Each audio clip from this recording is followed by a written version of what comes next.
Hello à toutes et à tous et bienvenue. Nous sommes non pas le vendredi mais le mercredi 27 novembre 2024 en cette veille de Black Friday et vous écoutez le podcast Le Café de l'e-commerce LC2, votre podcast favori et c'est la saison 6, l'épisode 214.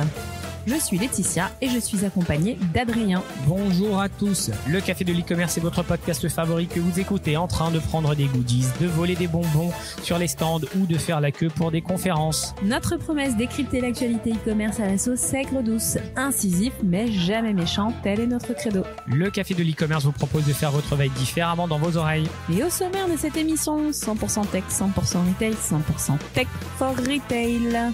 Laetitia, Adrien, prêt, synchronisation des montres. Laetitia, on est à la fin de la deuxième journée au Mama Shelter juste à côté. On enregistre, c'était 2 journées remplies. C'est quoi ce salon Tech for Retail? Est-ce que tu peux nous en parler? Ça fait chaque année on le publie, mais on en parle. Mais ce n'est plus une nouveauté ce salon. Ouais. Je crois que c'est déjà la quatrième édition, je dirais. J'ai l'impression. Cette fois-ci, et comme les 3 dernières années précédentes, eh bien, c'est à Porte de Versailles. On a toutes et tous le sentiment que c'est plus grand, c'est plus large et qu'on a poussé les murs. Et effectivement, il y a plus de stands, il y a plus de confs. Est-ce qu'il y a plus de monde? Je ne saurais dire puisque je n'étais pas là complètement sur les 2 jours. En tout cas, c'est la grand-messe du mois de novembre, c'est la grand-messe avant le Black Friday.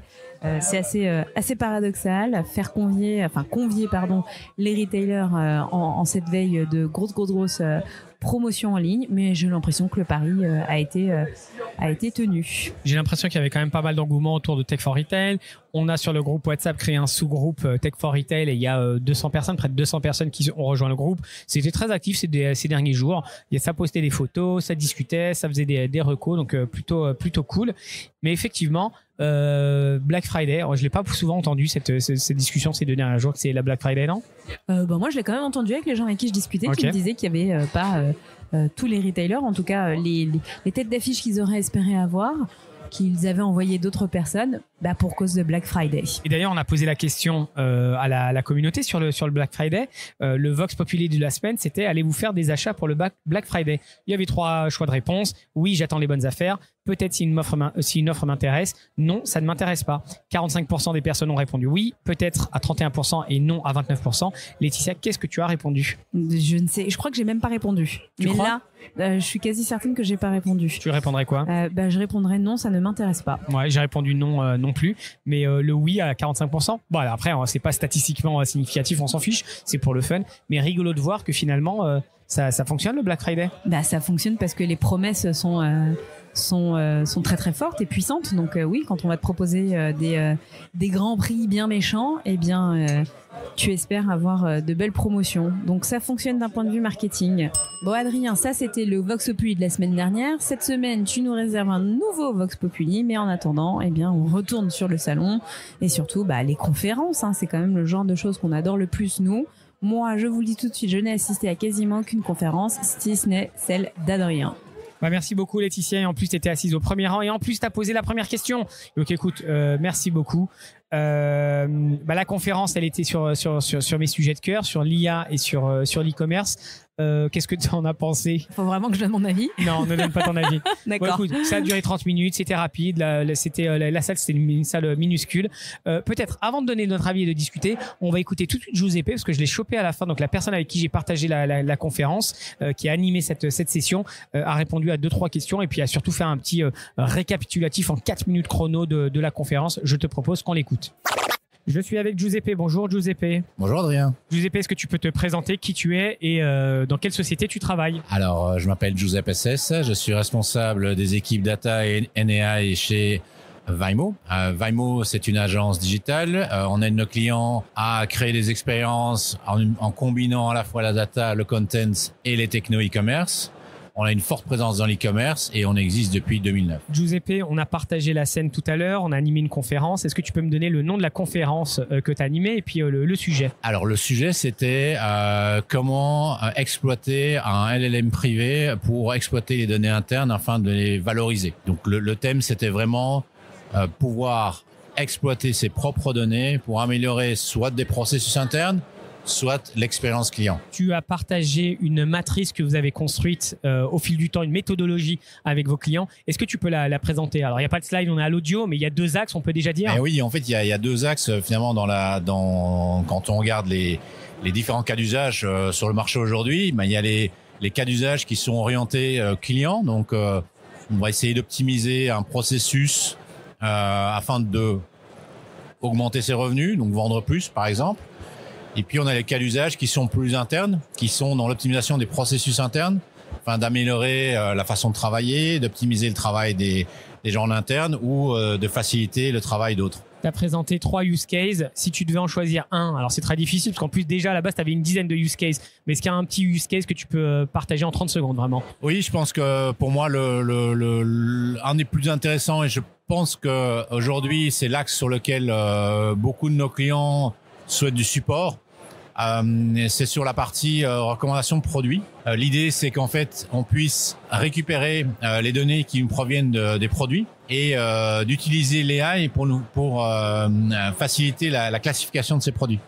Donc, dans ce cas-ci, ça a été l'idée de pouvoir facilement retrouver au sein d'une masse de produits quels étaient les accessoires d'un produit par rapport à un autre. Est-ce qu'un produit est un accessoire ou pas? Déjà, première classification. Deuxième classification, est-ce qu'il est compatible avec mon produit? Et ça, le faire manuellement, c'est compliqué. Le faire avec des outils, il y a beaucoup de marge d'erreur, des faux positifs, etc.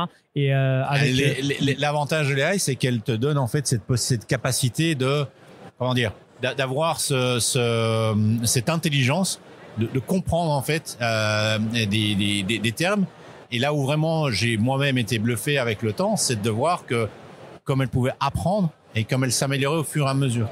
Et donc des choses qu'on pensait pas faisables, pas possibles, aujourd'hui avec l'AI sont vraiment accessibles. Pour terminer, juste un conseil que tu pourrais donner à un annonceur qui se pose des questions et qui permettrait de savoir si oui, le LLM privé c'est quelque chose, le RAG c'est quelque chose qui pourrait être pertinent dans son contexte ou pas, ou peut-être dans la mise en place ou quoi que ce soit. Ce serait quoi le conseil que tu pourrais donner? Je pense que le premier conseil que je pourrais leur donner, c'est effectivement d'évaluer le gain.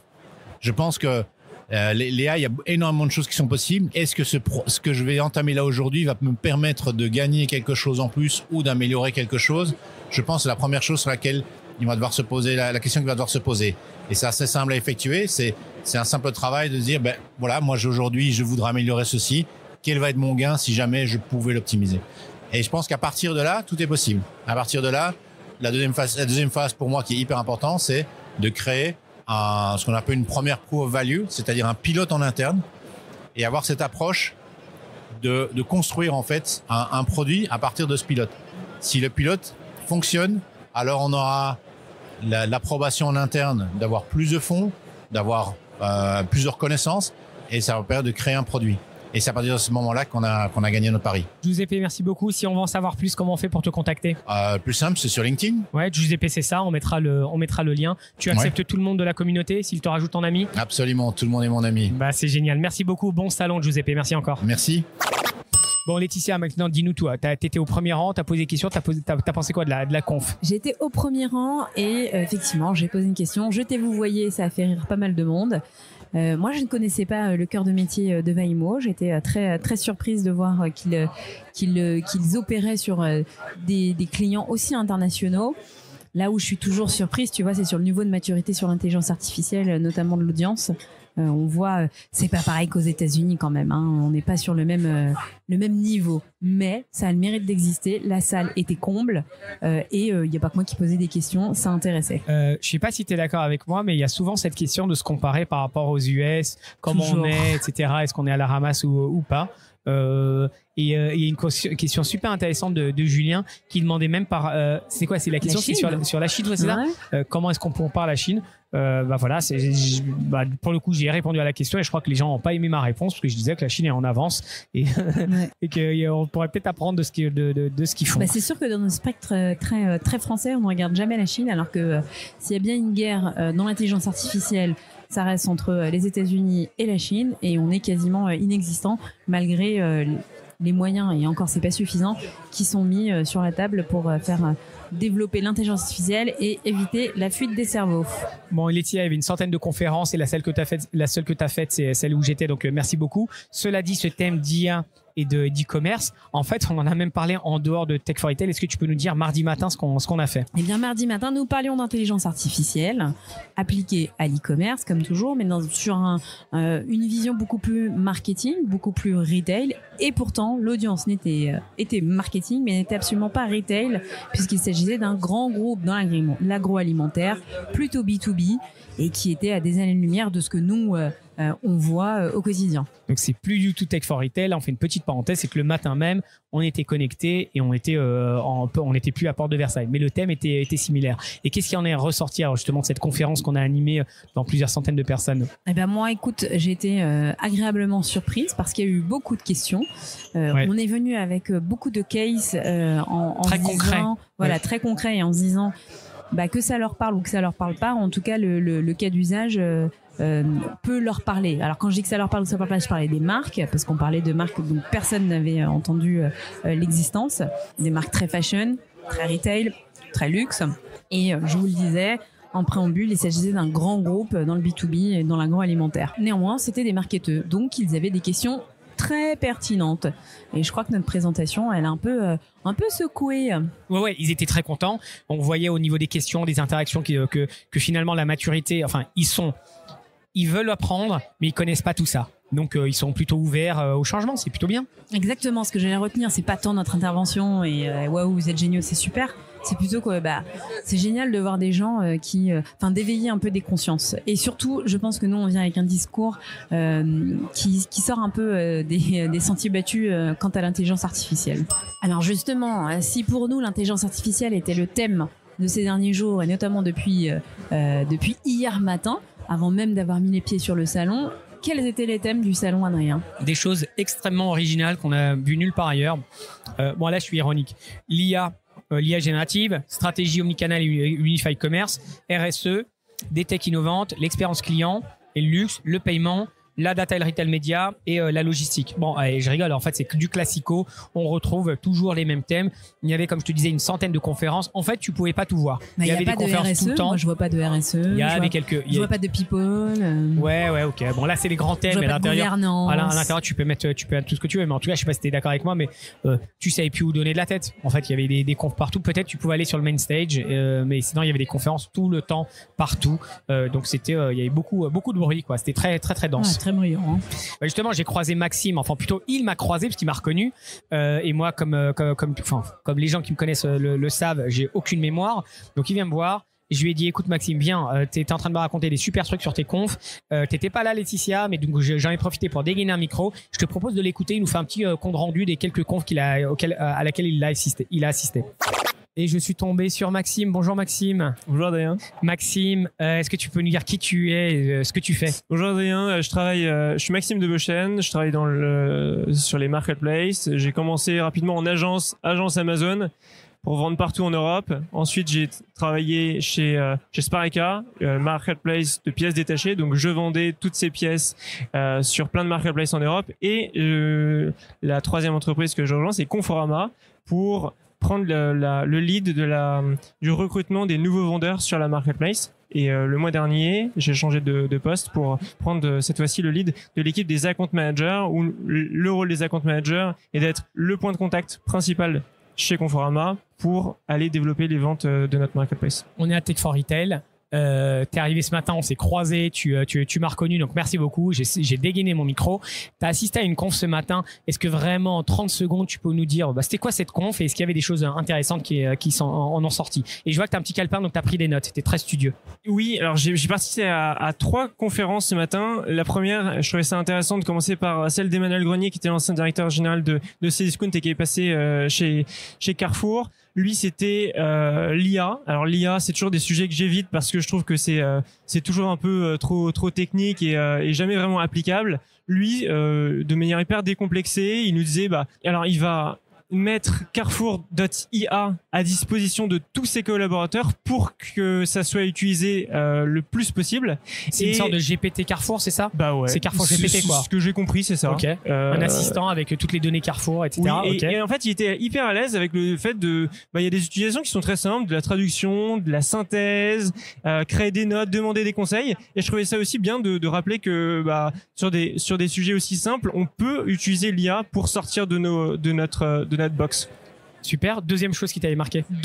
La deuxième conférence auquel j'ai assisté, c'était concernant l'expérience client luxe. Alors, comme moi, c'est retail avec des marges qui sont souvent réduites. C'est un monde que je connais pas trop. Je trouvais ça intéressant, les mots-clés que je connaissais pas, à savoir les happy few. Et il y a un concept que je trouvais intéressant, c'est one store, one story. Pour les magasins de luxe. Nous, chez Conforama, on a 178 magasins en France. Je pense pas que ça soit one store, one story, mais à savoir comment on pourrait utiliser peut-être certains concepts du luxe pour vendre différemment. Quand on parle de one store, one story, on parle de commerce local, c'est-à-dire c'est les personnes, les clients qui habitent à côté, qui viennent régulièrement, les clients fidèles de ton magasin. Quelle est l'histoire que tu veux leur raconter? C'était ça derrière ce concept? C'était ou c'est plutôt l'individualisation d'une histoire, d'un storytelling? C'est ça, voilà. Ok. En fonction de ce que tu vends. Le luxe, il comparait la communication de masse avec l'adaptation au marché local et à leur audience. Et je trouvais un concept intéressant. Il disait que les vendeurs vont créer une discussion avec l'acheteur entre passionnés. Et c'est comme ça qu'ils réussissent à créer notamment l'émotion. Super. Il y a une autre conférence, ça fait déjà pas mal ce matin. Alors la dernière, forcément, Alexandre Falk, le PDG de But plus Confo. Ok. Donc comme je travaille chez Conforama, c'était très intéressant Big pour boss, moi. Ouais. Voilà, le big boss de ton big boss. Voilà, c'est le ça. big boss du big boss. Pour N plus 10. Ce que je trouvais, ce que je trouvais super, c'est qu'il a rappelé qu'on était un acteur qui avait 20% de place de part de marché en France. C'était intéressant de voir la manière dont il raconte les histoires, forcément, et il introduisait un nouveau projet qui va être impactant pour, je pense, le marché des marketplaces dans le futur en France. À savoir, ils vont, côté But, ouvrir prochainement un magasin pour proposer des produits marketplace. On avait entendu le Amazon 5 Stars il y a quelques années. Depuis, j'en entends plus trop parler. Je sais pas si ça a marché. En tout cas, peut-être que en France, je voyais un petit peu des clients de Miracle notamment qui ouvraient leur marketplace en physique. Mais là, ce que va faire But, c'est super intéressant. C'est un petit scoop là que tu nous dévoiles. Donc c'est plutôt cool. Scoop qu'il a dévoilé. Oui, que lui a dévoilé, mais du coup qui est repris. Super intéressant de voir. Est-ce que ça va redynamiser? Est-ce que ça va élargir l'offre? Est-ce qu'il va trouver son public justement? Les clients vont vont s'y retrouver et vont retrouver l'assurance de But. Je suis curieux de voir. Et ce qui est passionnant là-dedans, c'est que nous, quand on travaille dans une marketplace, on cherche des nouveaux leviers pour discuter avec nos marchands. Et en l'occurrence, versus un Cdiscount ou un Amazon qui ont des trafics sans égaux, nous sommes des retailers et c'est aussi une force énorme d'avoir une présence locale physique. Et donc, ça serait bien de pouvoir s'en servir également pour développer la vente des marketplaces. Merci beaucoup, Maxime. Merci beaucoup d'avoir fait le plaisir de prendre du temps pour répondre à quelques questions. Bon salon, c'est quoi le programme de cet après-midi? Il y a une conf que tu ne veux pas louper? Pas de conf cet après-midi. Je vais me balader pour voir, pour ouvrir mes chakras, pour rencontrer des start-upers et des gens qui ont des idées à me suggérer. Une tech que tu as pu voir qui t'a fait waouh, un petit effet? Une tech intéressante que tu as vue sur le salon ou pas encore? Un ancien collègue, mais... Ouais, vas-y, balance, c'est quoi le nom de la boîte? C'est celui qu'on a vu tout à l'heure? Ouais, c'est ça. Ok. Content de croiser des anciens collègues.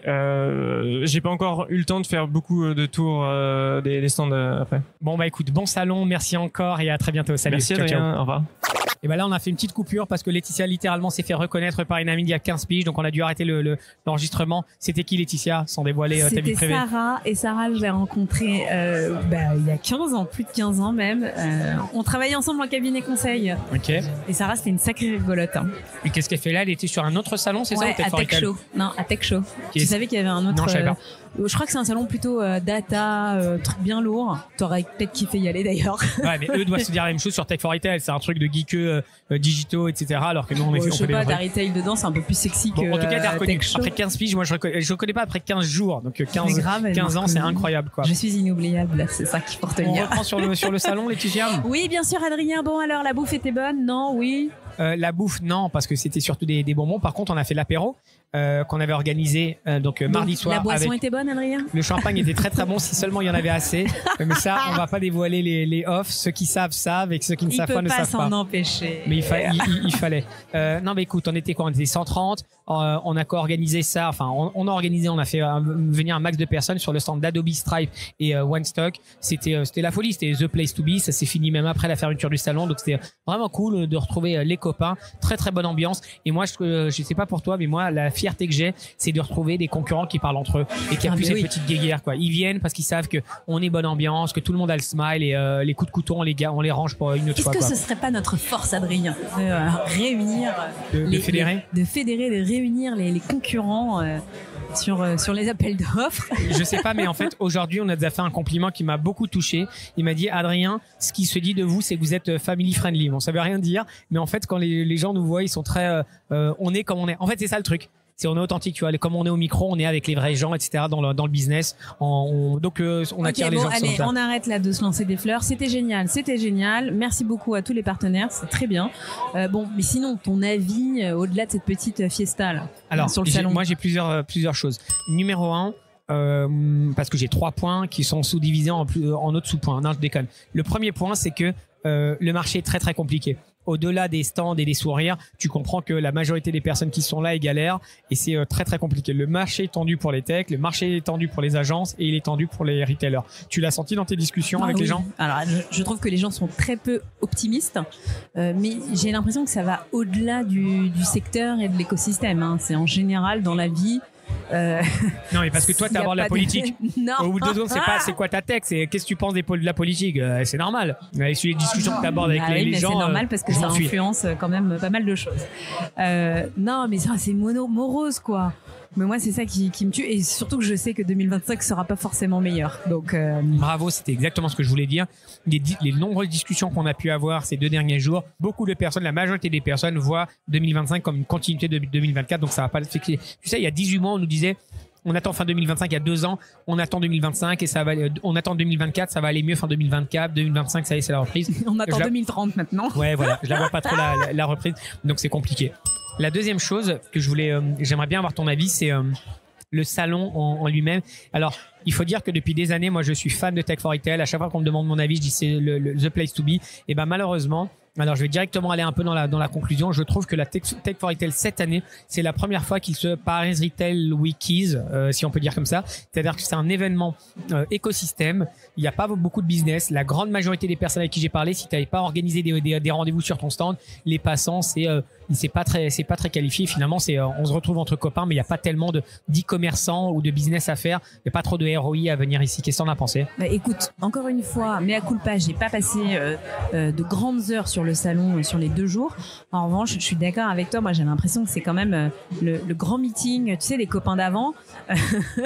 Et on se retrouve tous et c'est sympa, hein. Mais j'ai surtout l'impression que les retailers, ils rasent les murs. Ils vont direct dans leur conf. Ils vont dans les confs, c'est ça. Et ils passent pas trop sur les stands. Mais c'est aussi, une raison assez évidente, c'est que je crois que l'ensemble des partenaires et des éditeurs qui étaient là, ils sont connus en fait. Tu vois, il n'y a pas de petits nouveaux. Je trouve qui sortent un peu du lot. Et puis aussi, nous on a pu discuter avec les retailers. Finalement, ils connaissent déjà, ils savent déjà à qui ils vont parler, comme tu le dis. Donc ils vont optimiser leur temps. Surtout la veille d'un Black Friday, est-ce que tu vas perdre toute une journée sur un salon? Je suis pas certaine. Faire 2 jours inutiles, une journée très très lourde. Donc effectivement, pour rejoindre sur ce que tu dis, toutes les personnes, les e-commerçants qui ont des postes de direction, ils viennent pour 1 heure, 2 heures et puis ils se mais cassent. Après, tu vois, j'ai discuté avec un éditeur qui nous expliquait qu'il savait très bien que c'était pas ici qu'il allait faire du lead, mais en revanche, c'était ici qu'il allait relancer la relation ou en tout cas la solidifier, parce que c'est un signal aussi de se dire j'ai investi, je suis là et viens on se voit. Et ça change de est-ce qu'on peut se faire un meeting, est-ce qu'on peut se faire un déj. Donc ça fait aussi partie du jeu. Pour le côté où ça se part Retail Weekies, moi j'ai quelques critiques très sérieuses sur l'événement. S'ils pouvaient sponsoriser le papier toilette, ils le feraient. Tu vois, tout est sponsorisé, les stands sont minuscules, c'est beaucoup plus grand que l'année dernière, mais tu sens qu'en fait ils ont essayé de vendre le maximum de stands, donc certainement ils sont extrêmement profitables, mais je pense que ça dessert la qualité au global. Les salles de conf, il y a des salles dans tous les sens, elles sont minuscules, je suis même pas allé dans la main stage, donc je sais pas, mais en tout cas toutes les autres salles, elles sont minuscules, le son est pas top, c'est vraiment fait avec 3 bouts de ficelle, tu vois. Bon, encore une fois, je veux pas comparer aux US ou les événements qu'on assiste, mais j'ai trouvé que la qualité s'était dégradée. Le fait d'être beaucoup plus nombreux, ça a un impact sur la qualité des échanges et la qualité des intervenants. Tu reviendras l'année prochaine, Adrien? Bah pas sûr. Alors j'y reviendrai parce que c'est à 10 minutes de chez moi, donc je reviendrai, mais tu vois l'enthousiasme que je peux avoir. Même si on te demande de venir on stage, machin, non, je sais pas, d'organiser un apéro. Non mais attends, par rapport à toi, là le feeling que t'as de l'événement, tu sens pas que ça s'est dégradé par les liens? Pour moi c'est fatal. Non, c'est pas non, c'est comme ça dans tous les événements, de sponsoriser le papier toilette et toutes ces choses-là. Moi, je retiens que même si c'est la crise, les gens ont le sourire. Les éditeurs continuent à venir, continuent à investir. Les agences aussi, tu vois, il y en a beaucoup qui n'avaient pas de stand il y a encore quelques temps et finalement ils viennent. Et c'est comme ça que comment dire, on va s'en sortir en fait. C'est grâce aux éditeurs qui mettront du pognon dans des salons comme ça et voilà, sinon on fera plus rien et puis ouais, et puis seul on va vite, ensemble on va loin. Exactement. On l'a entendu 3 fois cette phrase aujourd'hui. Oui, voilà. C'est vrai Adrien, c'est vrai. Et puis on a retrouvé des copains qu'on n'avait pas vus depuis très longtemps, donc je suis voilà. beaucoup plus nuancé que toi. Non, moi pour les rencontres c'est cool, mais pour le salon de toute façon, tout est enregistré, on verra bien si l'année prochaine tu y es ou oui, mais quand j'aime bien je le dis et quand j'aime pas je le dis ok. Bon, en tout cas, j'aime peut-être pas les événements des autres, mais j'aime bien nos événements, Laetitia. Il reste quoi là cette année à faire encore? Il reste The Event. Au moins on se marre dans nos événements. Oui, on se marre. Est-ce qu'on est nombreux, pas nombreux, c'est pas ce qui compte, ouais, mais en tout cas, on rigole. A priori, Adrien gère bien le champagne, même si c'est pas lui qui le gère lors de nos événements. Je crois que je me trompe pas trop. Donc on se retrouve pour notre apéro de Noël, notre petit after-work de Noël, qui devient maintenant une institution. Et cette année, ça aura lieu le mardi 17 décembre, toujours au Bon Pêcheur. Allez sur LinkedIn, je vous mets le lien dans la description. Inscrivez-vous, c'est important pour nous, pour qu'on sache combien de bouteilles de champagne on doit commander. Laetitia, et c'est ouvert à toutes et à tous. Les derniers ont été quoi, 110? Ouais, on a dépassé parce que souviens-toi, on pouvait pas être plus que 80 et on avait dépassé. Voilà. Moi, je veux qu'on soit 150, donc venez, inscrivez-vous. On vous réserve des surprises. Moi, je viens avec tous mes petits étudiants, je leur ai tous fait la pub, j'espère qu'ils vont pouvoir se libérer déjà. Bon, on va aller, en tout cas, c'est un moment pour faire la teuf. Rappelle-nous la date, pardon. Mardi 17 décembre. Ouais, à partir de quelle heure? À partir de 18h, mais venez à 19h, il n'y a pas de souci. Et puis, et ça durera toute la nuit. Ok, il y aura de la musique? Il y aura de la musique et il y aura des surprises, comme d'habitude. Merci beaucoup. Café du cœur, c'est la rubrique qui donne un coup de pouce à une personne qui nous a sollicité. Vous voulez passer à l'antenne, contactez-nous. Aujourd'hui, Laetitia, le Café du cœur, on le donne à qui? On le donne à Chiara. Chiara est étudiante à Ethique en Master 1 Product Management. Elle souhaiterait trouver une alternance en tant que UX designer sur Paris. Elle accepte le télétravail, bien évidemment. Alors Paris et où sa banlieue. Donc je vous le disais, c'est une alternance et Chiara, elle est vraiment top. Elle est toute mignonne, elle est géniale et surtout, elle essuie pas des échecs, mais des processus de recrutement qui pour moi sont d'un autre temps, qui durent très très longtemps, puis parfois on la rappelle pas, ou parfois on lui dit juste ah mais non mais en fait on a mis ça en stand-by, ou alors on a pris quelqu'un qui était meilleur que vous. Alors oui, c'est le jeu, mais il faut bien les aider, ces petits jeunes en alternance qui seront les managers de demain, et si dès à présent on leur donne pas de la force et du courage, eh bien ça ne fonctionnera jamais. On ne fera que reproduire un système pourri. Je vous mets son petit LinkedIn et allez à votre bon cœur. Merci à tous de nous avoir suivis tout au long de cet épisode spécial Tech for Retail. Si vous avez aimé cet épisode, on lâche des commentaires, on le partage, on rejoint la communauté WhatsApp. Laetitia, on se dit à la semaine prochaine? Eh bien oui, on se dit à la semaine prochaine. Avec un épisode spécial? Avec un épisode spécial, peut-être, oui. Non, ouais, c'était validé. Et tu l'as pas dit? On le dit ou on le dit pas? Je pense qu'il faut le dire. Alors vas-y, non, on regarde pour les off. Ah d'accord, bon bah alors, épisode spécial, mais vous ne saurez pas. Moi j'ai envie de vous dire chaque épisode est épisode spécial. Allez, à la semaine prochaine tout le monde. À très bientôt.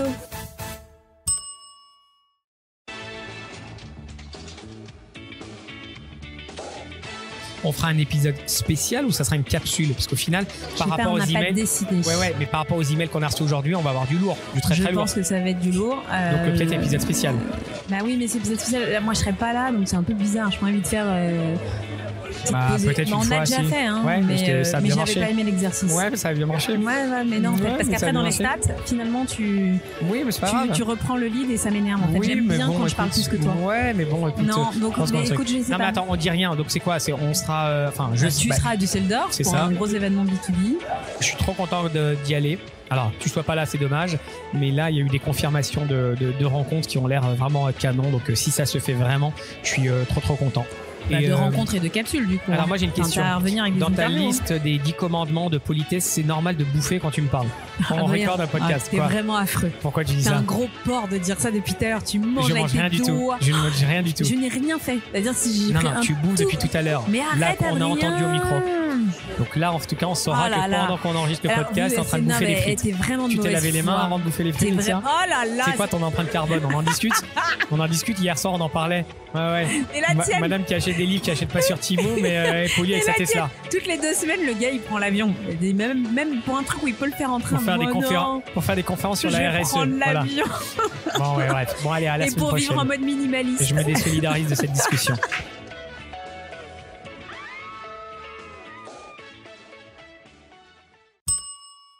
En tout cas, c'est magnifique. Hein. Si je peux me permettre, petite photo mentale. Clic. Pardon, je vous ai coupé. Non, c'est rien. C'est juste un manque de respect inouï, Annick. Ah ouais, C'est du jamais vu. T'as pas honte?